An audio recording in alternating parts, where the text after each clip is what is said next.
Hemavathi link canal ವಿಚಾರವಾಗಿ fight ಮುಂದುವರೆದಿದೆ. ತುಮಕೂರು ಭಾಗದ ನಾಯಕರ ವಿರುದ್ಧ ಬಾಲಕೃಷ್ಣ ಆಕ್ರೋಶ ವ್ಯಕ್ತಪಡಿಸಿದ್ದಾರೆ. ಹೇಮಾವತಿ ಲಿಂಕ್ ಕೆನಾಲ್ ವಿಚಾರವಾಗಿ ಸಾಕಷ್ಟು ಪ್ರತಿಭಟನೆ, ಹೋರಾಟ ಎಲ್ಲವೂ ಕೂಡ ನಡೆದಿತ್ತು, ನೀವು ನೆನಪಿಸಿಕೊಳ್ಳಬಹುದು. ಈಗ ಅದೇ ವಿಚಾರದ ಫೈಟ್ ಮುಂದುವರಿತಾ ಇದೆ. ತುಮಕೂರು ಭಾಗದ ನಾಯಕರ ವಿರುದ್ಧ ಬಾಲಕೃಷ್ಣ ಆಕ್ರೋಶ ವ್ಯಕ್ತಪಡಿಸಿದ್ದಾರೆ. ನಿನ್ನೆ ನಡೆದಂತಹ ಡಿಕೆಶಿ ನೇತೃತ್ವದ ಸಭೆಯಲ್ಲಿ ಏರು ಧ್ವನಿಯಲ್ಲಿ ಮಾತನಾಡಿದ್ರು. ಪರ ವಿರೋಧ ಚರ್ಚೆ ಸಂದರ್ಭದಲ್ಲಿ ಶಾಸಕ ಬಾಲಕೃಷ್ಣ ಸಿಕ್ಕಾಪಟ್ಟೆ ಕೋಪ ಮಾಡಿಕೊಂಡಿದ್ರು. ನೀರು ಬಿಡೋದಕ್ಕೆ ಅಭ್ಯಂತರವಿಲ್ಲ, ಬೇರೆ ಬೇರೆ ರೂಟ್ ಸರಿಯಲ್ಲ. ತುಮಕೂರು ಗ್ರಾಮಾಂತರ ಶಾಸಕ ಬಿ ಸುರೇಶ್ ಗೌಡ ಕೂಡ ಅಸಮಾಧಾನ ವ್ಯಕ್ತಪಡಿಸಿದ್ರು. ಇದೇ ವಿಚಾರಕ್ಕೆ ಕೆರಳಿ ಕೆಂಡವಾದ್ರು ಮಾಜಿ ಶಾಸಕ ಎಚ್.ಸಿ. ಬಾಲಕೃಷ್ಣ.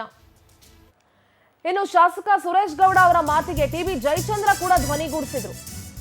ನಿತ್ಯ ನಾವು ಆರ್ಮಿ ಪ್ರಾಜೆಕ್ಟ್ಗೆ ಇಟ್ಕೊಂಡು ನೀರು ಪಡ್ಕೋಬೇಕಾ? ಸಭೆಯಲ್ಲಿ ಆಕ್ರೋಶ ಹೊರಹಾಕಿದ್ರು ಟಿ.ಬಿ. ಜಯಚಂದ್ರ. ನಾವು ಕುಡಿಯೋದಕ್ಕೆ ಅಲ್ಪ ಪ್ರಮಾಣದಲ್ಲಿ ನೀರು ಕೇಳ್ತಾ ಇದ್ದೀವಿ, ಕುಡಿಯೋ ನೀರಿಗೆ ಅಡ್ಗಾಲು ಹಾಕಿದ್ರೆ ಹೇಗೆ ಅಂತ ಮಾತನಾಡಿದ್ರು. ಈ ವೇಳೆ ಡಿಸಿಎಂ ಮಧ್ಯ ಪ್ರವೇಶಿಸಿ, ನಾವು ನೀರಿಗೋಸ್ಕರ ಕಿತ್ತಾಡ್ಬೇಕೇನ್ರಿ? ಒಂದೇ ಭಾಗದಲ್ಲಿರೋರು ಈ ರೀತಿ ಕಿತ್ತಾಡೋದು ಬೇಡ, ಸರಿಪಡಿಸ್ಕೊಂಡು ಹೋಗೋಣ, ಸ್ಥಳ ಪರಿಶೀಲಿಸಿ ತೀರ್ಮಾನ ಮಾಡೋಣ ಅಂತ ಸಭೆಯಲ್ಲಿ ನಾಯಕರಿಗೆ ಡಿಸಿಎಂ ಡಿ.ಕೆ. ಶಿವಕುಮಾರ್ ತಿಳಿಸಿದ್ರು.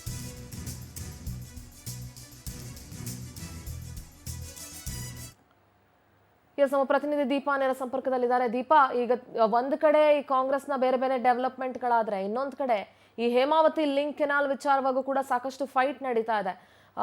ನಿನ್ನೆ ನಡೆದಂತಹ ಡಿ.ಕೆ. ಶಿವಕುಮಾರ್ ನೇತೃತ್ವದ ಸಭೆಯಲ್ಲಿ ಒಂದಷ್ಟು ಏರು ಧ್ವನಿಯ ಮಾತುಕತೆಗಳಾಗಿದೆ. ಯಾವುದೂ ಬೇಡ, ನೀರಿಗೋಸ್ಕರ ನಾವು ಕಿತ್ತಾಡಬೇಕಾ ಅನ್ನೋ ಮಾತು ಬಂದಿದೆ. ಏನ್ ಹೇಳ್ತೀರಿ ಈ ಎಲ್ಲ ಡೆವಲಪ್ಮೆಂಟ್ಗಳ ಬಗ್ಗೆ ದೀಪಾ? ಸಿಂಧೂರು, ಪ್ರಮುಖವಾಗಿ ಲಿಂಕ್ ಕೆನಾಲ್ ವಿಚಾರವಾಗಿ ಹಲವಾರು ದಿನಗಳಿಂದಲೂ ಕೂಡ ಕಾಮಗಾರಿಗೆ ತಡೆ ಒಡ್ಡಿ ಒಂದು ಪ್ರೊಟೆಸ್ಟ್ಗಳನ್ನ ಮಾಡಿದ್ದಂತಹದ್ದು ನೋಡಿದ್ವಿ. ಆದರೆ ಈ ಸಂಬಂಧ ಇದಕ್ಕೊಂದು ತಿಲಾಂಜಲಿಯನ್ನ ಇಡಬೇಕು ಅನ್ನುವಂತಹ ನಿಟ್ಟಿನಲ್ಲಿ ನಿನ್ನೆ ಡಿ.ಕೆ. ಶಿವಕುಮಾರ್ ನೇತೃತ್ವದಲ್ಲಿ ಮಹತ್ವದ ಸಭೆಯೊಂದು ವಿಧಾನಸೌಧದಲ್ಲಿ ನಡೆದಿತ್ತು. ಆದರೆ ಆ ಸಭೆಯಲ್ಲೂ ಕೂಡ ಏರು ಧ್ವನಿಯಲ್ಲಿ ಮಾತನಾಡುವಂತಹದ್ದು, ಗುಡುಗುವಂತಹ ಕೆಲಸ ಎಲ್ಲವೂ ಕೂಡ ಆಗಿದೆ.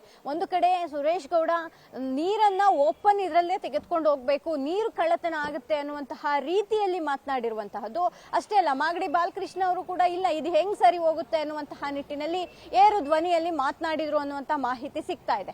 ಆದ್ರೆ ಇದೇ ವೇಳೆ ಮಧ್ಯಪ್ರವೇಶ ಮಾಡಿದಂತಹ ಡಿ.ಕೆ. ಶಿವಕುಮಾರ್ ಯಾರ್ಯಾರ ಕಾಲದಲ್ಲಿ ಹೆಂಗ್ ಆಗಿದೆ, ಎಸ್.ಎಂ. ಕೃಷ್ಣ ಅವರ ಕಾಲದಲ್ಲಿ ಹೆಂಗೆ ನೀರು ತೆಗೆದುಕೊಂಡು ಹೋದ್ರು ಬೇರೆ ಕಡೆಗೆ ಅನ್ನುವಂತಹದ್ದು ಎಲ್ಲವೂ ಗೊತ್ತಿದೆ ಅನ್ನುವಂತಹ ಮಾತನ್ನ ಹೇಳೋ ಮೂಲಕ ಅಲ್ಲಿದ್ದಂತವರನ್ನ ಸಮಾಧಾನ ಪಡಿಸಿದ್ದಾರೆ. ಆದ್ರೆ ಅದು ಯಾಕೋ ಇಲ್ಲಿಗೆ ನಿಲ್ಲುವಂತೆ ಕಾಣಿಸ್ತಿಲ್ಲ.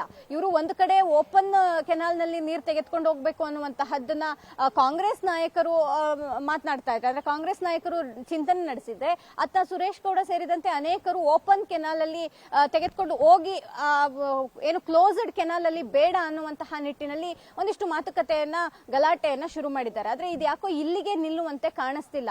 ಹಿಂದೆ ನಾವು ತಮಿಳುನಾಡು ವಿಚಾರದಲ್ಲಿ ಕಾವೇರಿ ನೀರಿಗಾಗಿ ಹೋರಾಟಗಳನ್ನ ನೋಡಿದ್ವಿ. ಆದ್ರೆ ಇದೀಗ ರಾಜ್ಯದಲ್ಲೇ ಇಂತಹದ್ದೊಂದು, ಅಂದ್ರೆ ಜಿಲ್ಲೆ ಮಧ್ಯೆ ನಡೀತಾ ಇರುವಂತಹದ್ದು ಎಲ್ಲೋ ಒಂದ್ ಕಡೆ ವಿಪರ್ಯಾಸ.